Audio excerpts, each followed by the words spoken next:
Hello and welcome to Crusading Through Part 3. I'm Jim. I'm Sam. And I forget what chapters we're talking about. The Empress arc. Empress Part 1 through 4, chapters 33 to 36. You did such a good job with that opening, too. Like, you didn't, you knew the title and you went right in, but you messed up the chapter part. Because, it's 90% confidence, Sam. You don't have to always have the information in front of you, but I do now. So, yes, thank you for clarifying what chapter I numbers. always have it on my notes. Good. Yeah, I don't take physical notes because my brain's just too big. A little too big brained. My brain's too small, so I need the notes. Jojo, so this podcast, we reread part 3. We're going through part 3 arc by arc, and we talk about it, and it's a fun little book club. Yes. Read along, everyone. We already said what chapter numbers, so make sure you read those. Yes. Come back, listen to this. It's more fun when you know what we're talking about, because, you watched part 3 anime a long time ago, you read the manga a long time ago, you really forget about all those little details. Maybe you just read, or just watched the anime and didn't read the manga, and now you're kind of doing this with us. Exactly, yeah, because there's so much more to be gained by reading the manga, because it's superior in every single way. This early stuff I, didn't read. I've only read on from Pet Shop and on, because I couldn't, wait weekly to watch that fight. Yeah, and this is my first time reading through part 3, so and I think it's kind of a theme, and I'll even probably mention it again, but I'm liking it more now, reading it, than I did watching it, so. That's good. I mean, this is just, 4 chapters where episodes were 2 episodes for one fight that didn't need it. Mm-hmm. So. All right. So I wanted to, before we talk about the actual chapters, we did get a lot of really good comments last time. So I wanted to read a few of those off, or at least, I don't think I'll read any verbatim, but just kind of the gist of them. I'd recommend. Yeah. What did we fuck up? We didn't really fuck up too much. We asked a lot of questions actually about the idea of, Avdul being, what was Araki's thought process of using Avdul and killing him off so early? Okay. And let me hold on. I jumped to that one even though I didn't want to do that one first. You had one job. I mean, I don't... So Bloody Good Lad says that in Jojolium Volume 13... Sorry, Jojonium. In Jojolium Volume 13... Araki says, he talks about Avdul's death, and I won't read this quote exactly because it's a pretty long little bit. I'd recommend you checking back on that video and reading this comment, but it pretty much says how he kind of regrets the way that he did it, and goes into his thought process a little bit. Another commenter I thought you were going to read it. No, they're a little too long to read entirely, so okay. I just want to go over just another commenter named David talked about Whole Horse, and specifically Whole Horse being a Crusader, and whatever Jojonium number that was, he says that it was the one that was contained in this arc. He explains that he liked Whole Horse and he liked the idea of bringing him on, but he felt that his personality was too similar to Polnareff and it wouldn't have been a good balance for the group. Which is interesting because I don't know. I don't know about that. He is and he isn't. He does the ladies' man, but Polnareff kind of fails at being a ladies' man. I feel especially in this one, in this arc. Yeah, this is a really funny. Yeah, these chapters in particular show that Polnareff is really an idiot because Polnareff is shown to be a successful ladies' man. I feel more so than. Or at least with this one person, but we're supposed to kind of get that personality from him in that last arc with the introduction on the elephant. Mm-hmm. And he's like a coward when he's alone. So I don't know. And so check those. There was a lot of really good comments about that. I can see that because he always talks about wanting to be a partner, and since the theme is just never going in alone. It really mirrors. It really mirrors what Polnareff's whole last arc was, or his character arc when the Hanged Man fight was about, and also kind of this one too. How Joseph immediately regrets separating. Yeah, I mean, a lot of the villains' motives is to get them separated from the group.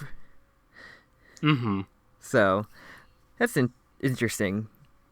Another topic.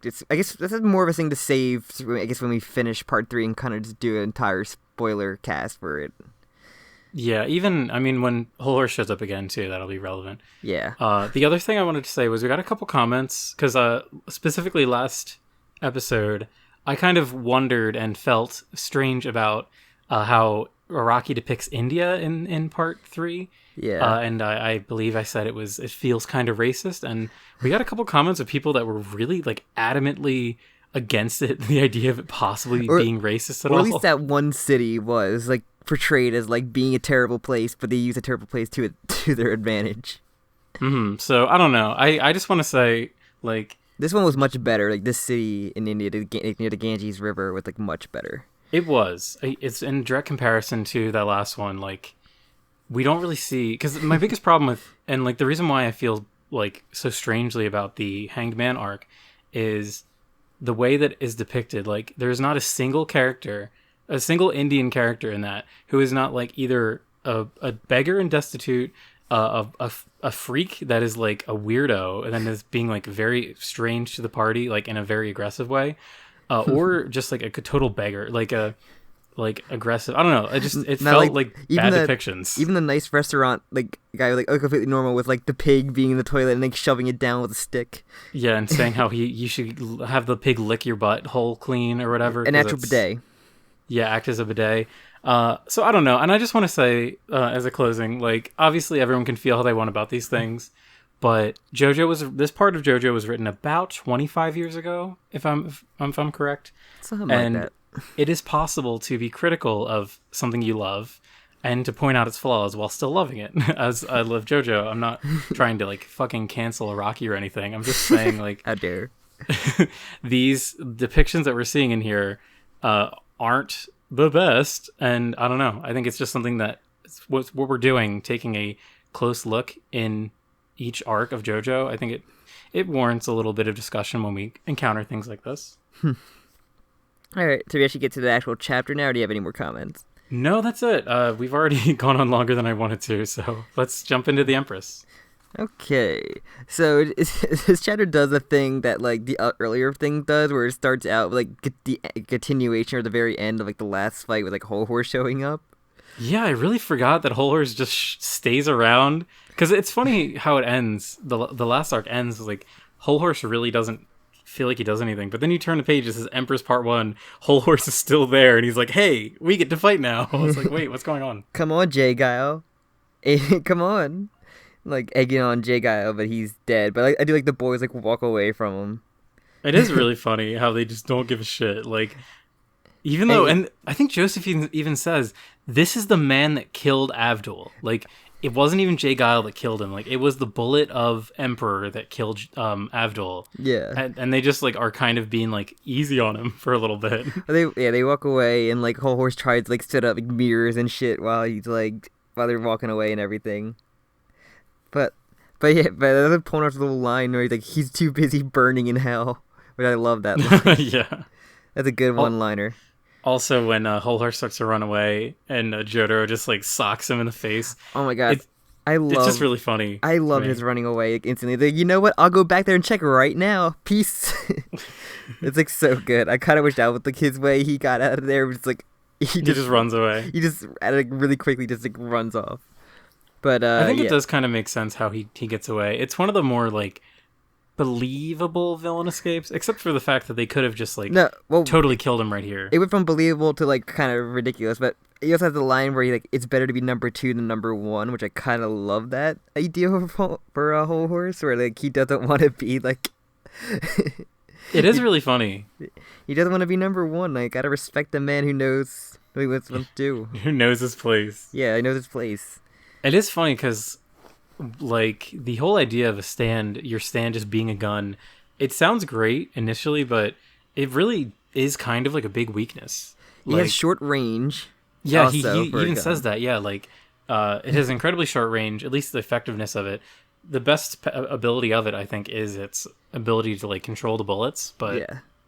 He also cannot threaten normal people with it, which I know that comes up later on, but still. That's true.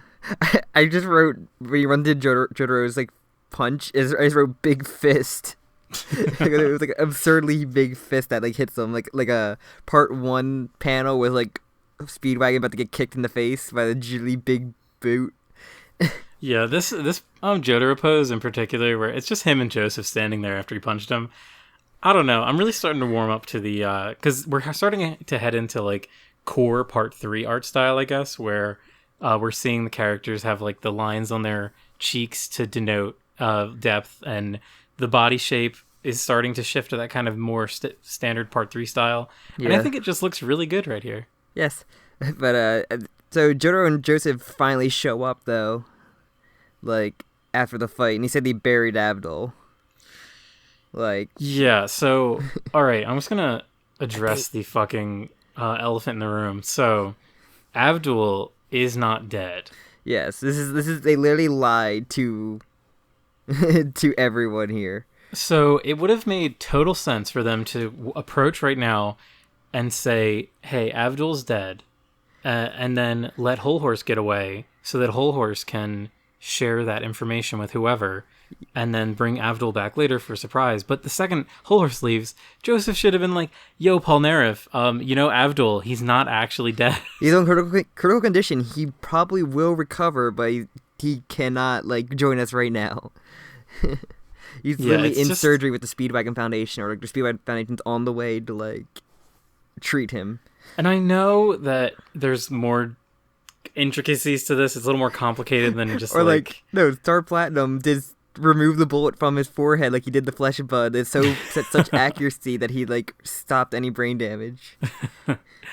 It is just like really upsetting to me that they just lie to Polnareff and let him think that Abdul died when Abdul died like because of his fault, basically. And I can't remember if they tell like when they get the reveal of Abdul being alive, they actually told Kakyoin that, or they keep that from him as well. I'm like 90% sure that everyone except Polnareff knows. I think they like explicitly tell Kakyoin. But did Kakyoin actually read his pulse like during that arc as well? I think he did. He literally, he checked his pulse and he said he's fucking dead. So unless it's like an inside job where Kakyoin, so for some reason thought they were just like, if Abdul dies like or like almost dies in a fight, just don't tell Polnareff. and it's like, just let him think he's dead. He needs that motivation. Yeah. That's weird. But then like Polnareff is about to like execute Whole Horse because they do the whole thing saying this is his bullet is killed him. Like, like, and then like the woman from the introduction of Whole Horse shows up and like knocks him out of the way. And right away, if they thought about it, like she like all if she was a normal person, all she would see is his hand in the air.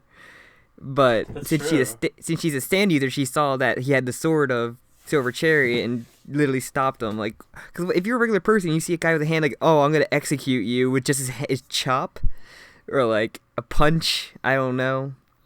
He does say the death penalty. Yeah, he does like say that, but like, if a normal person to see the guy with his hand in the air, just like, what are you gonna do? That you're just gonna chop him? But, I don't know. I think it could be assumed that he was gonna hurt him, and obviously, like, yeah, whatever. This is kind of a moot point since we know that she's a stand user anyway. But I know, but then he materializes on a horse. Don't forget. Yeah, this is really funny. This is where it's like cheesy to a point that I think is funny. It's just Whole Horse. Just Whole Horse things. Just materializes a horse to do like a smooth escape line. I do think it's really funny too that no one tries to stop him. Like, I mean, Kakyoin has the Emerald Splash, which is a pretty ranged attack. He doesn't want to hurt a horse. That's true. I guess. If you're no good guys would hurt an animal, only bad guys hurt animals. So yeah, then she like scrapes her knee and her blood gets on Joseph's arm. Yeah, her elbow. Yeah, or her elbow. Yeah, she skims some, and then then the gross starts on his arm and it eats a fly, like very grossingly. It's fucking hilarious how quickly this arc escalates. Like, I really appreciate how it does not want to waste your time at all. It's just like, all right, here it is. It's already eating animals off your body. Yeah, where like we got an epilogue, but then we got like a quick introduction to the stand, like very kind of quickly, like, oh, it's got to justify that's called the Empress Part 1. Yeah, right. So yeah, so that's the end of the chapter. But the next one like starts like Enya finding out that J-Guile is dead because she had the same connection to her child that like Joseph and Jotaro have. Oh wait, there's one thing. At the very end of that chapter, we see Nina sticks her tongue out, and there's another like weird growth, fleshy growth on her tongue that says. Psst. I'm assuming that's supposed to be like a flesh bud, or that's supposed to be just like her stand as well. It looks identical to how her stand is depicted. Because like I'm assuming that's Joseph. Like that's just kind of like how she talks through her stand, or like maybe. Well, because later on we learn that this is not her body. Like she's somehow like taken over some other woman's body. I don't understand how it works that way. So I think this is just maybe part of her control. Like maybe she just has like these weird little flesh buds all over her body. She could just like shove her like chungus self into like this skinny woman, a skinny Indian woman, and then just control her like a suit. Not even a skin suit. She looks like she was just like, crammed in there. Yeah, it'd be really cool if like in like retrospect, in hindsight, whatever, we could like she would be the person that made the flesh buds. Like maybe that was like another ability to her power. Where that would be really cool. Because it visually looks very similar to the flesh bud. Is like this weird kind of like deformed growth thing off your body. So I think that, and it would have been like, because it's at a longer distance, she doesn't have like direct control of it. It's she just can only like put like commands on it, like be loyal to Dio is like the command on it. Yeah, but I mean that's. But it is like identified as the vampire. That's true. Power in the beginning, so. Even though you can be in the direct sunlight and it doesn't seem to hurt its efficacy at all. Yeah, Jojo vampires are weird. So so we get Enya finds out like J-Guile is dead, and she does the weird thing where she can just feel his injuries. She just literally erupts in like puncture wounds. Yeah, she's really. I mean, it's really sad that her son's dead. Her son is a fucking monster. I know, like it's sad. How, like her son is like a fucking two-handed like monster. She does hurt that cat though. Yeah, because villains abuse animals. Doesn't kill a cat like Araki would kill a dog, but like still. I don't know. We can probably assume this cat at least has brain damage. She clobbers it on the head. Like most people, they have like traumatic brain injuries by like the design of their heads in this. To be honest, I do really like that we see little bits of Enya early on. I forget what her stand's name is, but I know we don't see it for a bit. We'll get there. What's her stand's name? Is it Judgment, or is she the High Priestess? No, it's Judgment, I believe. Okay. High Priestess is the submarine one, I believe. The underwater one. Oh, that's right. All right. So after we see her just exploding in blood, we do learn that the woman's name is Nina. Nana, as you'd say in German, as her namesake, her German namesake. German namesake, and not an Indian name. I also see weird buff men training, by the way. That's true. I was gonna say though, like.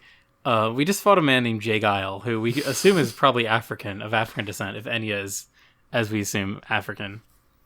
So. Maybe. I don't know. Is Nina the Indian bodysuit name, or is that like the name of the fat woman? I don't know. I don't think I didn't read ahead because you know how we've talked about like sometimes they go more into detail in the next chapter. Yeah. I didn't either. I didn't go ahead, so I don't know if they like further explain the whole thing with her. I think she says something to them at the very end, like while she's like exploding in blood, but we'll get quote there. Me on that. Yeah. Well, we can double check when we reach that part. So yeah, we see a bunch of weird buff men training when they near the Ganges River, and I think the city is called. Yeah, try please. I want to hear you try. Varanasi, I think. Varanasi, the Eternal City. Yes, there's a big ass like information dump about the Ganges River and the city that I do love. It gives character to the setting.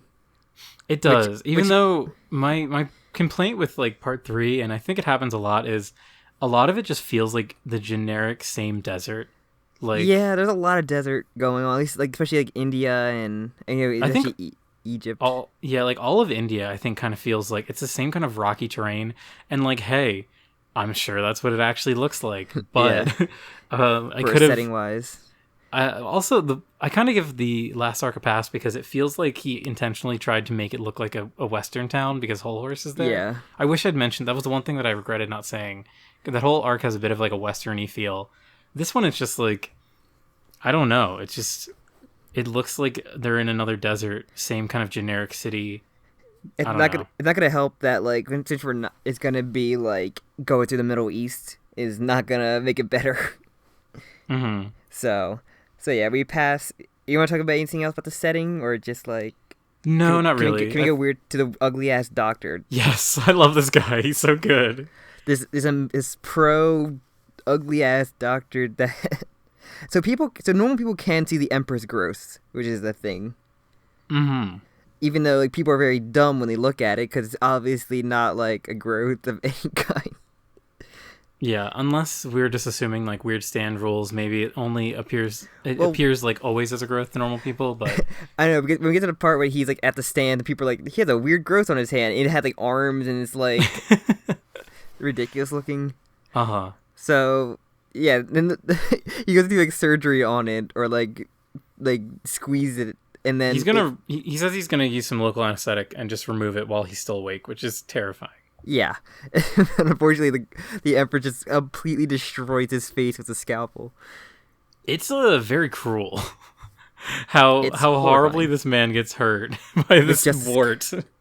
It's a little tiny, probably tiny arms, and like it couldn't stab Joseph right away, but it could easily destroy that doctor. Like, it's ridiculous. So. Let's see, where are my notes? Okay, so yeah, he also does the crazy ass move of catching the scalpel with his teeth and just like destroying it with just his teeth. So yeah, he fucks up the doctor with just his teeth. With the growth? Yeah. Yeah. Which is ridiculous. I love the way that Araki depicts I keep saying him. Her, I'm gonna use her when talking about the growth. Or she, whatever. So I'm not confusing myself. When she grabs a scalpel, she does like a flip. Like she grabs it by the blade and then flips it and catches it in her mouth and then slices off his finger, Joseph's finger, which is really funny. Which I remember in the anime looks really cool. And that's when we get the first like, oh no. Yeah, when I was reading this, all I could think of was like all the really funny Joseph Jostar lines. Fun thing that got me. Oh my god! Got me motivated to watch Jojo. With like, I want to see all this funny English in this dub or this sub. I mean, so let's see. That's right. Next chapter. I heard Stan grossly throws up.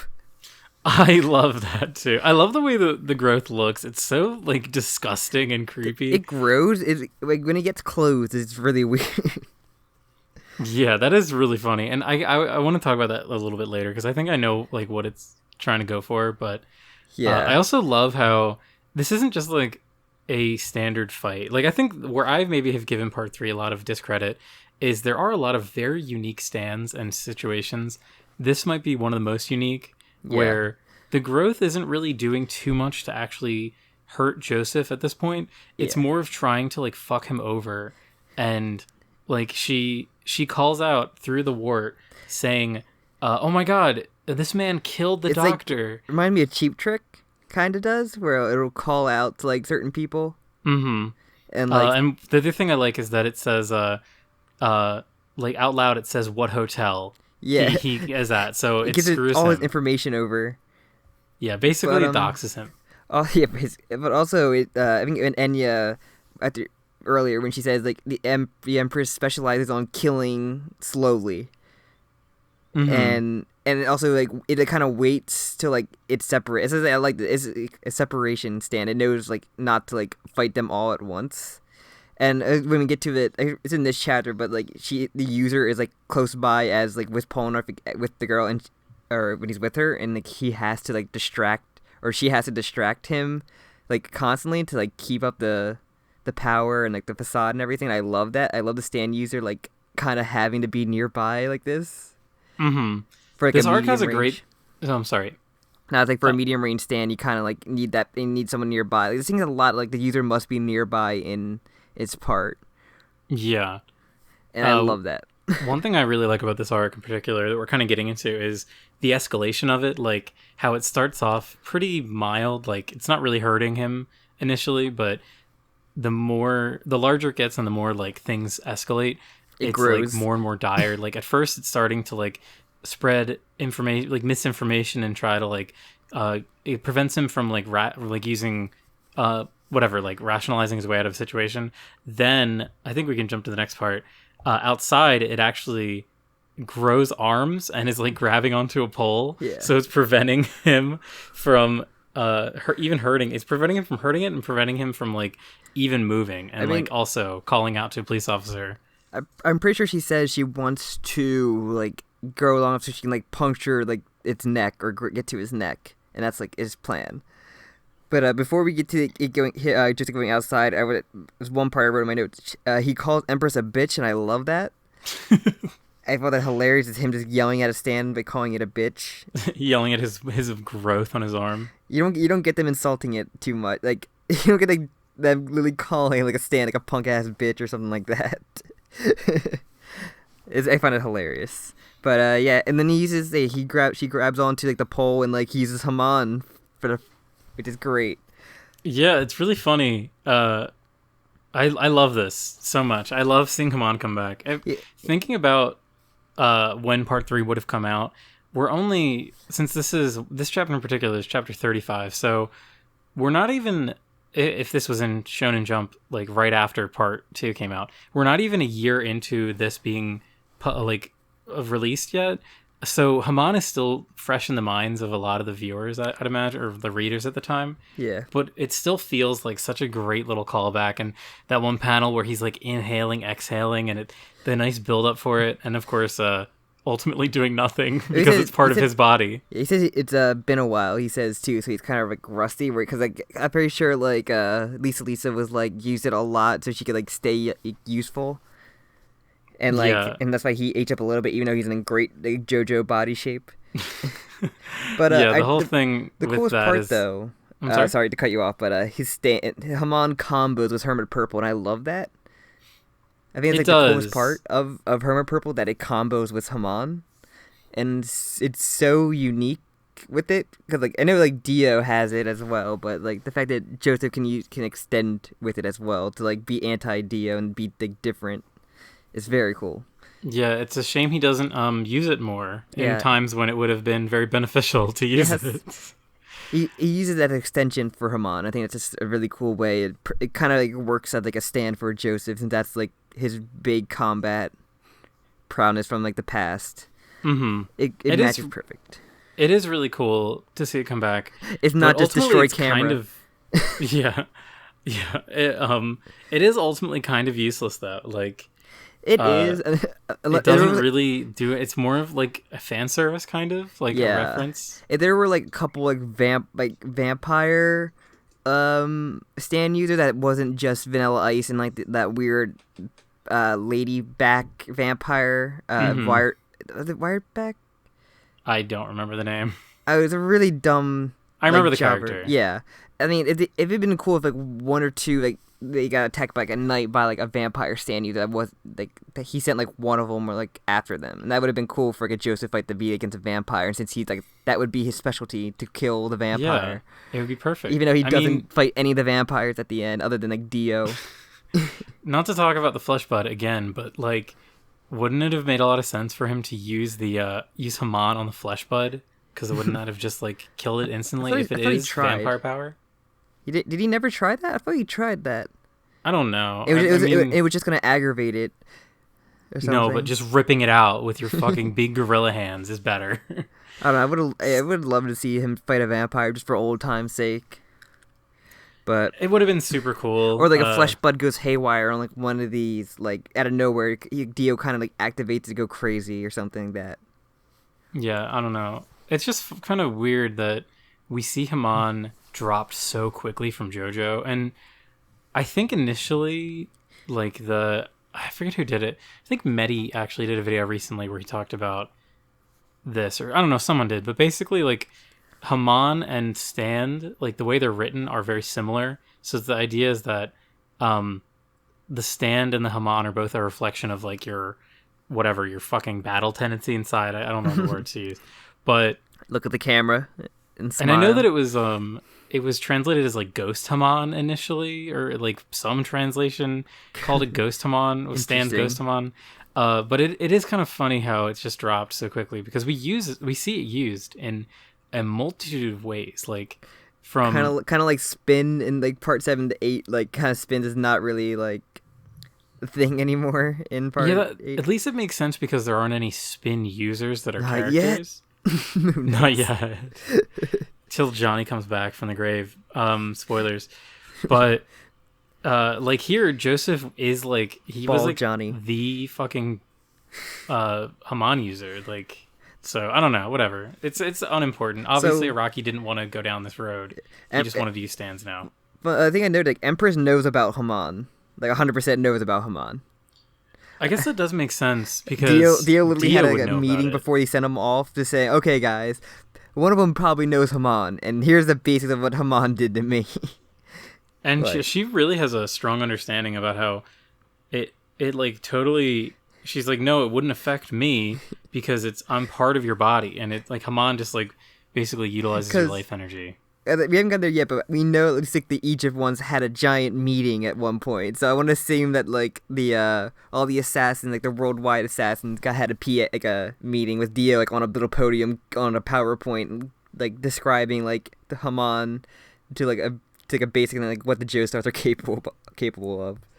Mm-hmm. Like he just sends like a text out like, if someone hey did fan art of just Dio on stage with like a little pointer on a PowerPoint about Haman, like the basics of Haman, with like the other users in like seats. Oh my god, I love that. That's really funny. Like one of the, it's like the lectures, like the like those like hour lectures they have. Like I would love that. I want that. I want if someone ever made that art, that'd be amazing. But I know. So during all this happening, we kind of have like a B plot where Whole Horse. Sorry, geez, I read the word Whole Horse instead of Whole Horse. Whole Horse. That's the ship name of Polnareff. No. But Polnareff is trying to like hang out with Nina, and he's trying to be like all like a simp. Oh, hey, you basically. I guess he is kind of simping for like, Nina here. Yo, your boyfriend, he ain't good for you, but me, I'm a good man. I donate to you. I donate to your Patreon. You should totally like. Hey, I wrote down Polnareff keeps shitting on Whole Horse. Did you? I'm sorry to go on a tangent, but there's a video of, I think it's one of the first like major simp incidents, where some guy was watching a live stream and he donated like $500 to this Twitch streamer girl. And it said like, I love you so much, blah, blah, blah, and whatever. But right before he donated, she ran out of the room to like help her boyfriend with something. So it's just her empty chair, and then his voice message plays like, and the whole chat lights up with simp, simp, simp, simp. It's so funny. There's like a copy pastas too of like like Ahmad finding out of like the girl, like one of the girls he's like had a boyfriend, and just like being very mad that she had a boyfriend the entire time. He modded for her for free and everything. It's like a copy pasta. I forget what it is, but it's hilarious. It's you gotta use your brain out there, guys. Sims have always existed in JoJo and in real life. Yeah. So yeah, Polnareff is trying to simp for Nina. And I really like this little gag where Joseph is just running around the city trying to look for anyone he knows, and they're always like 10 feet away from him, but their head is turned. That's why what I love is she notices him, and she will literally distract Polnareff, like, look over here, or like, draws his attention you're away. right, the Whole Horse is terrible. Come over here, and I'll romance with you. And Polnareff thinks he's smooth. Yeah. So Joseph puts like a tarp over it, or like a cloth over the wound. And as he's running through the market, apparently we don't really see her do this, but Empress grabs a lot of food and is like taking humongous bites out of all this food, including chicken, a live chicken. Yeah, presumably she eats the entire chicken, because we only see the head fall to the ground, which is a really good like creepy moment. And that's we learn, like, its power, like it grows when it eats, kind of like what Yellow Temperance did. Yeah, kind of.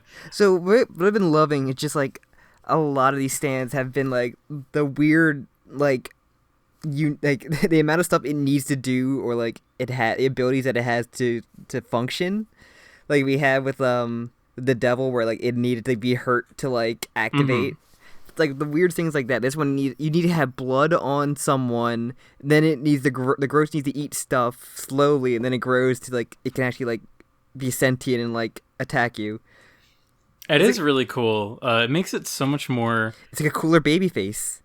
Yeah, kinda. It makes it so much more like scary. The fact that all of these things had to go right for it to work, and like Joseph didn't notice any of this stuff happening, and it is like totally his negligence that this thing is now a big problem. He thought of the weird growth or like infection he got in like India, that one gross city in India that he hated. But so I wrote down that there's like also like punch barrage on Joseph. It does. So yeah, it also has clothing now. Yeah, I wrote down gets clothes. I just wrote. So I think it's supposed to be like bone. Is it? Like, I thought it was just weird like headdress like clothing like. To me, I think the whole idea is that it's supposed to all be like organic matter since it came out of. So to me, the headdress in particular looks like it's supposed to be like bone, and then maybe I don't know. To me, it makes more sense. I thought it was like a weird like a Egyptian like pharaoh crown like Egyptian pharaohs like female like Cleopatra kind of thing would have, but I don't know. I kind of got like Egyptian aesthetic from it. I can see that. Yeah, but I like the idea of it like that it's just all made of like his flesh and bone in some way. Yeah. So yeah, then that's the end of the chapter. And then the next chapter starts with it just biting, punching, and launches him into a stall. Like he gets like fucked up from it. Yeah, and it does that one pose. I really love that one pose that it does, where it's like it puts its arms up and it's like a Bruce Lee kind of thing. Yeah, it really is like that. And then we have the she's now targeting his artery, and she grabs a nail. She. Actually, wait, no, I jumped ahead a little bit. Sorry. So as she's punching him, he falls down into a bunch of ash, a bunch of.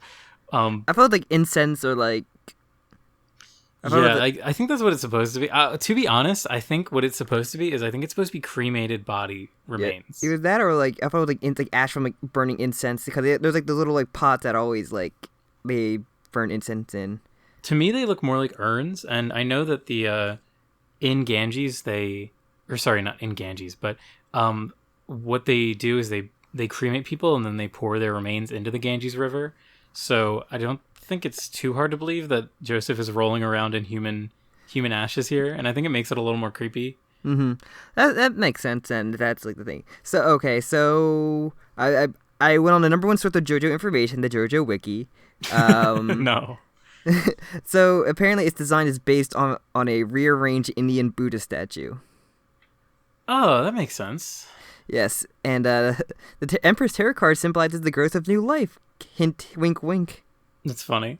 So damn, I remember like 10 episodes of this ago, I said we should try and analyze every tarot card and see how it relates to the character, and we have not fucking done that at all. I think we should save that for the big one, like the big like kind of spoiler cast kind of going through, and like we should do like a part where we can kind of compare like. That's true. Do they match up as well?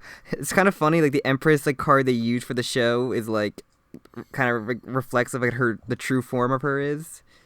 I don't remember them. Do they use it in the manga, or is it only? I think it's maybe in the anime, because I see the picture from the anime that has it. But all right, let's hurry up through this because there really isn't too much left. Oh yeah, we have one chapter. So people think it's a wart. I heard the people at the stalls who like after Joseph crashed were like, oh, he has a gross looking wart on his arm. Like it has arms. It's like assaulting him. Like like normal, just things you normally see in India, I guess. Normal Indian things. So it continues, like Polnareff continues to be distracted by her. And then that's when Joseph finds a pot of tar just lying around, because he knew there'd be tar in India. It's so interesting that he chooses to do this. Like, so yeah, I guess she thinks he's like trying to drown her initially, but where she's saying, haha, you can't drown me because I'm part of you, I don't breathe. And then she jams a nail into his neck, but then we find out no, it was actually tar. At first, I thought it was gonna be like oil, because I thought oil used to be like an extent you can use Haman off of it. It was a conductor for Haman. Mm-hmm. Oh, that makes sense, actually. That's what I could have sworn that I thought that was gonna be the thing, but then it's like it was tar, so you'd like literally just like put this horrible like material on your arm to like slow up the stand. I'm not sure tar how is like no fucking joke. It is. I know the tar pits are like I remember tar pits are just terrible like horrible thing. I don't know what consistency tar is when it's room temperature, but tar is normal. Like, to get tar to be malleable, you need to get it like fucking hot, and that's why, like, you know, like how in the olden days they would tar and feather people, as like a way to like mock them. It's not really. That's like kind of murdering them. Like, it's a way of execution, and because like the tar does not come off your body easy. The tar, once it hardens, it is like stuck to your skin because it's melting your skin, and then it hardens onto it. So then you'd have to like rip all your skin off, and then you get an infection and die. So hopefully Joseph can just easily wash this tar off so he doesn't lose his arm. So, I'm trying to look at anything about like tar, but it's like pine tar. Like I don't want to talk about pine tar. Okay, what's it? I think it's just funny too that can tar kill you? I'm sorry, like Google questions. I'm sure it can.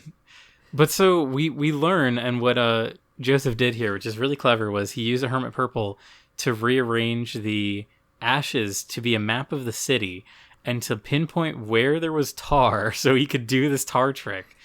Sure. I think it's so funny that he didn't use it to find his friends. There's no logical connection as to why he assumed there would just be tar in the city, like readily accessible. Unless he was thinking like something to like some sticky substance somewhere in the city, and that's like just make a mark for it. And that's true. What if it was like pancake syrup though? Like that wouldn't work nearly as well as tar. What we learned in Jojo is just like if you can will it, your stand could probably do it in like some kind of vague way, like how zippers work or Awaken 3 leaves work. It's kind of like D&D rules where it's like if you suggest something, it just exists in the world now, so you just it's have literally to, like, I'm picturing your words like you can try. Like, can I find tar in the city and dip my hand into it? Roll a investigation check. It's literally like D&D rules. Like, can I use sticky fingers to reattach like limbs and heal like entire like separation of limbs? Roll a medicine check. Yeah, you got it. Can I use mending on this? Can I split my heart in two and then reattach it? You got a natural 20. Good job. If you didn't get a natural 20, you would have died. Pretty much. So man, I would love to do a JoJo themed D&D game. I would like to too, but it's a lot of fucking work. I know. It's more work than I'm ready to do. So yeah, like you said, he got stabbed in the neck with a nail. He used the dust to make a map, which he, like, how big was the map he made? Like, did it have a "You Are Here" on the map? And was he able to know like the infrastructure of like the city from where he was? I guess so. I don't know. Joseph's a smart guy.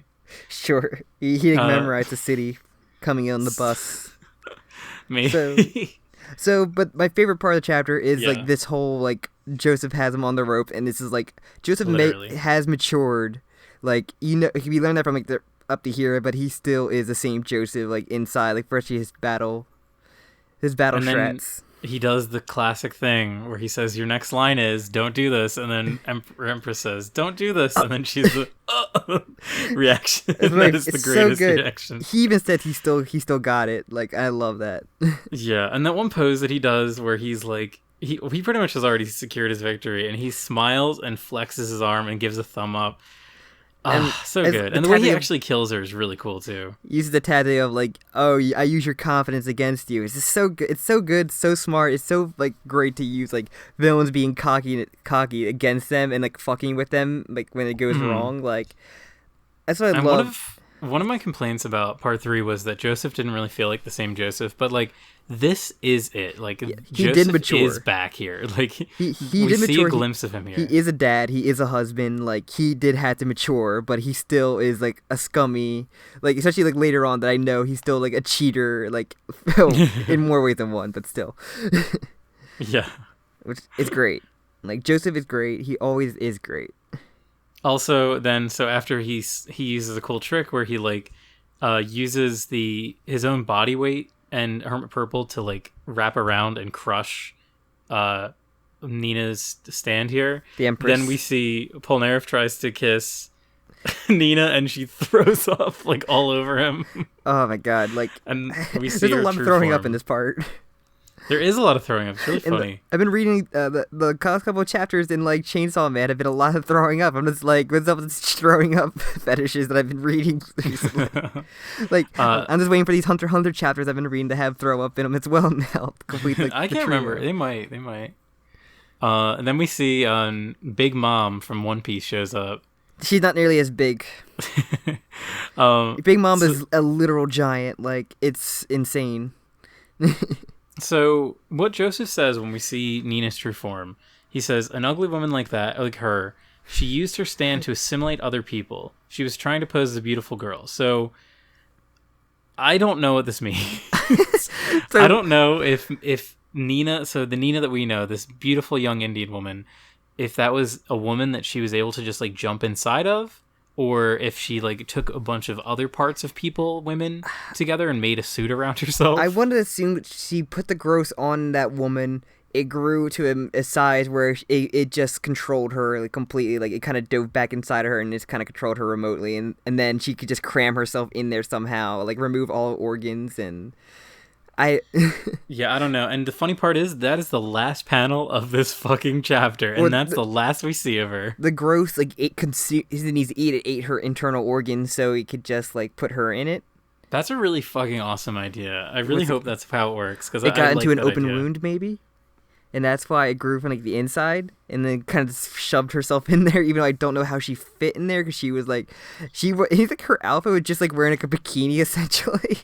It looks like she's just wearing like a really tight dress, because we see literally like 2 panels of her, and it's really hard to tell because her body shape is really weird. Because a beautiful woman can't be a stand user like that, and like an evil stand user. Even hideous. She has to be a hideous monster. Until we get to Bastet and High Priestess, but High Priestess doesn't get that design in at all. Like, she gets. And Jojo fucks her up anyway. Yeah, she gets uglified. Jojo uglifies her. Pretty much, he knocked her teeth out. Not until Bastet, I don't think we get like it fit into like pretty woman like. In part 3, at least. Well, that's not true.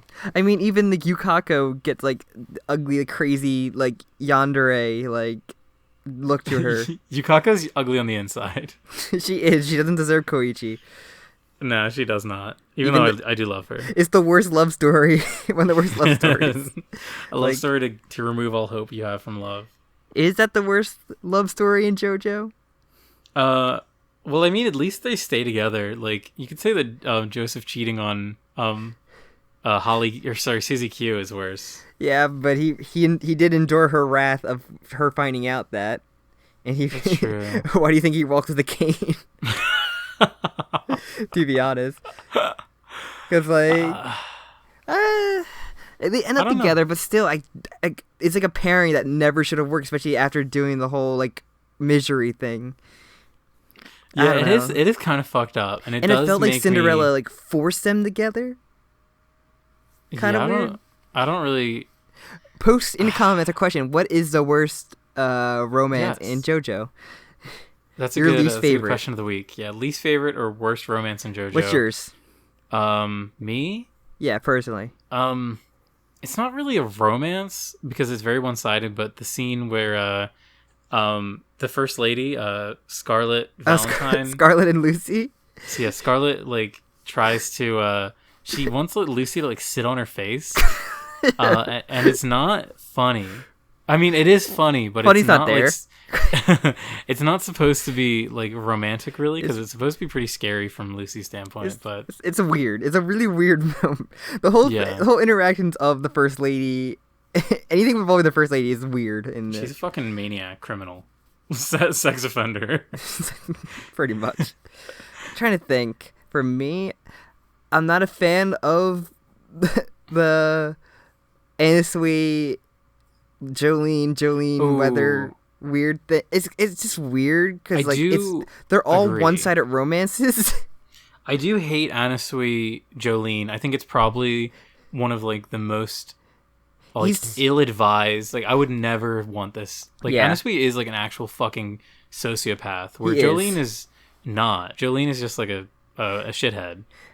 they all feel like one-sided. Right? Even that one time where Weather becomes a ladies' man, a fuckboy, a fuckboy. Yeah, it's like they were all just like one-sided romance, but I didn't feel like any of these people would end up together at all.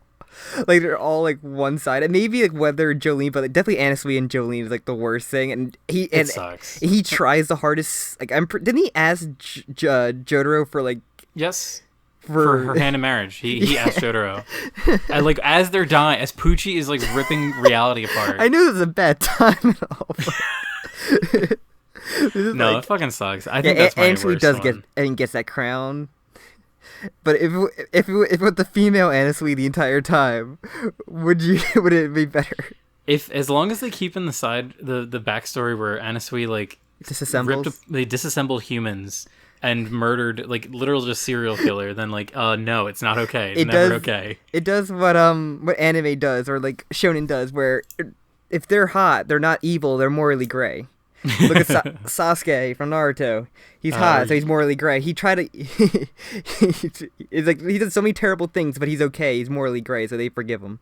Or Yuno Gasai from Miraneki, the Future Diary show, where she's actually just a fucking murderous sociopath. But no, she's the hot. show She's keeps morally wanting gray. You to forget about it.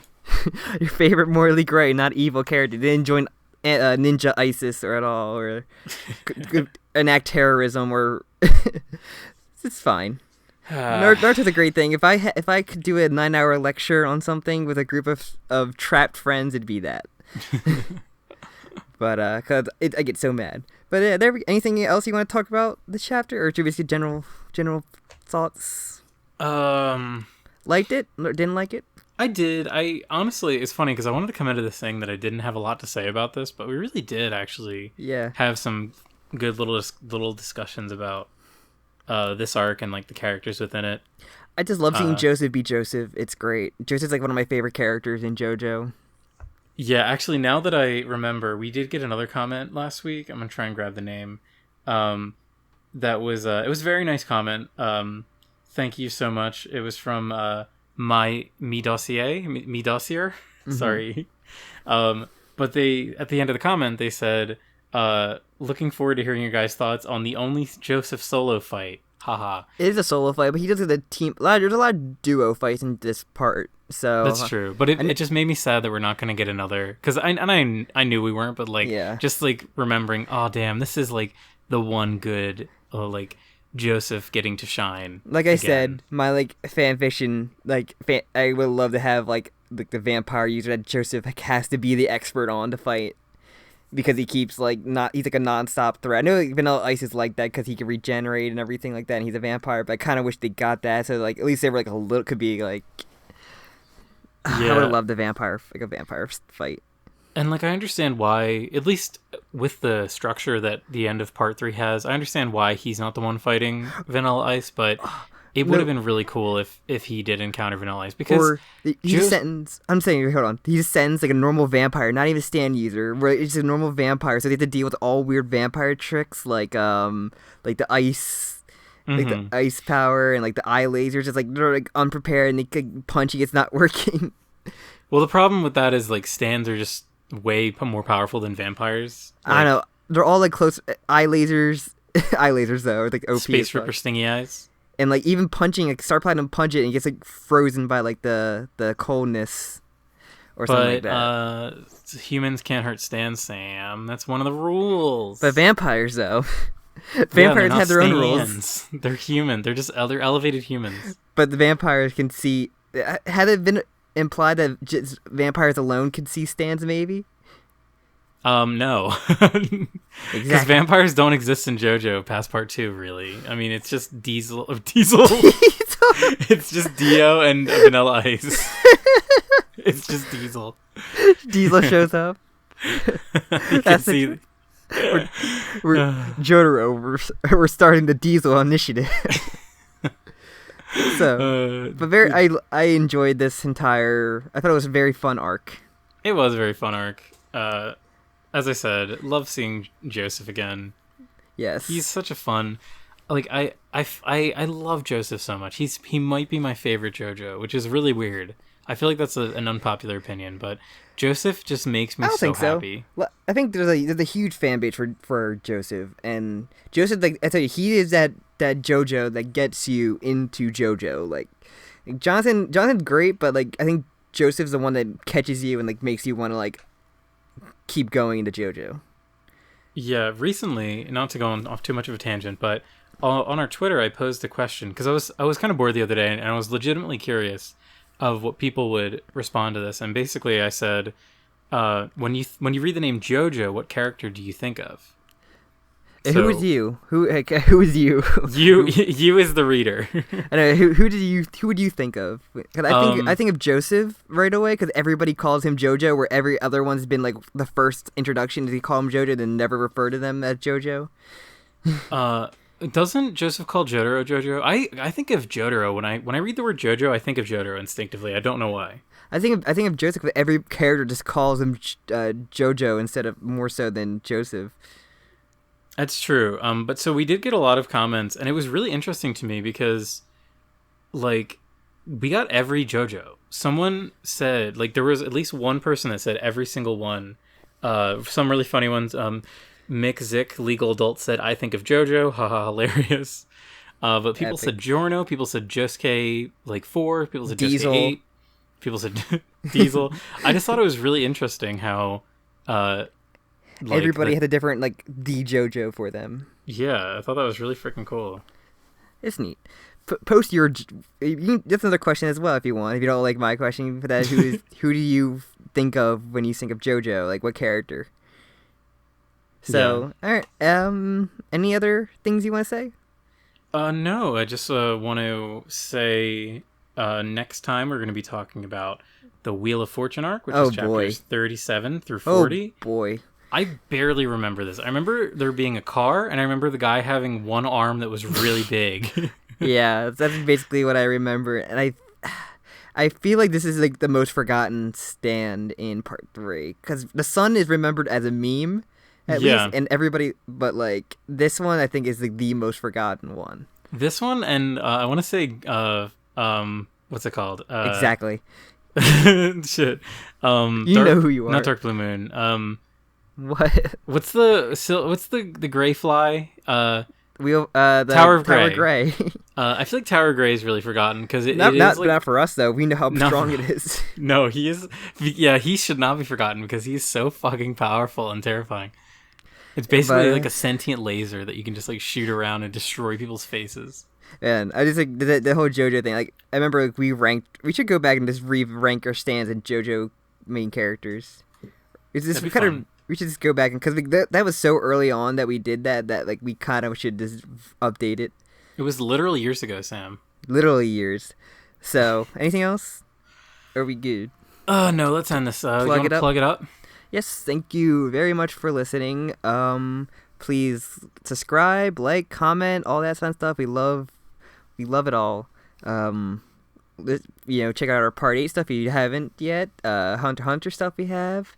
Our Diesel episode passed 100,000 views for some reason. It did.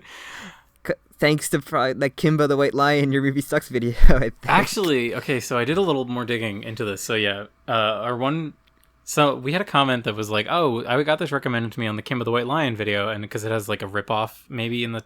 No, because the whole video is just like it's how it isn't. Yeah, it isn't a ripoff. but I think maybe one of the tags might have been ripoff that he'd used because I know I looked into it and we like the title has ripoff and there are tags, whatever.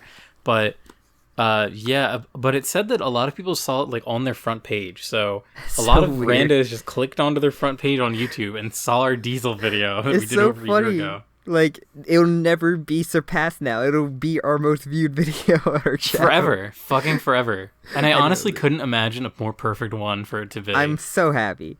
More people know about Diesel, the better. It is really weird to think that, like, people didn't know about Diesel before they clicked on that, and now they do. And it's my fault. We will get issue 2 of Diesel from... we will be the head front of a fan-made... issue 2 of Diesel where we'll get people to do art of 1 page each. That'd be fucking chaos. So good. I really want to do a Diesel issue too. I think that's kind of like my white whale. That, and also I want to make a Diesel motion comic one day. If I ever learn how to edit. Or we get a bunch of Jojo tubers to like voice the characters. Obviously, yeah, that's what you got to do. You were voicing Enemy Stan. Obviously. I don't know. I want to do Jet Li, but Jet Li. I stutter enough.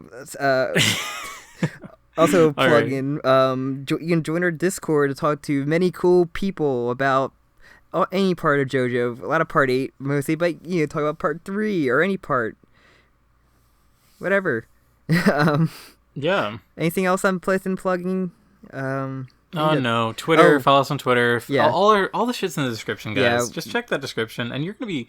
It's an embarrassment of riches. All the things that you can follow us on. Yeah, podcast Twitter, or each of us separately on Twitter, and Jim asks questions. A lot of those questions on Twitter sometimes pop up on these episodes, so feel free to follow. You want to get that special feeling where your favorite YouTuber reads your name out and then the question you ask? Favorite YouTuber. Favorite YouTuber. Don't humor yourself. We're like on the baby top 10 on the bottom of top 10. Wait, what? We're on the bottom of the top 10 of someone's YouTube. There's no way we're like number 1. We definitely are. We're definitely the top 1 of everyone's list. Have you ever heard of that guy, Mother's Basement? We're number 1 in his book. No. No. Giguk? You know, Giguk? He said that we're the best podcast he's ever listened to. Linkara said he's so happy that we passed his views on his Diesel video. Okay. Wow, thank you, Jokakaka, for passing my views in Diesel. Thank you, Jokakaka, for spreading awareness of Diesel. Okay, we have to end this right now. The Lightbringer. Are you sure we're not going off the rails after an hour? No, it needs to end now. All right, thank you so much, everyone, for listening. I've been Jim. I'm Sam. Bye. Bye.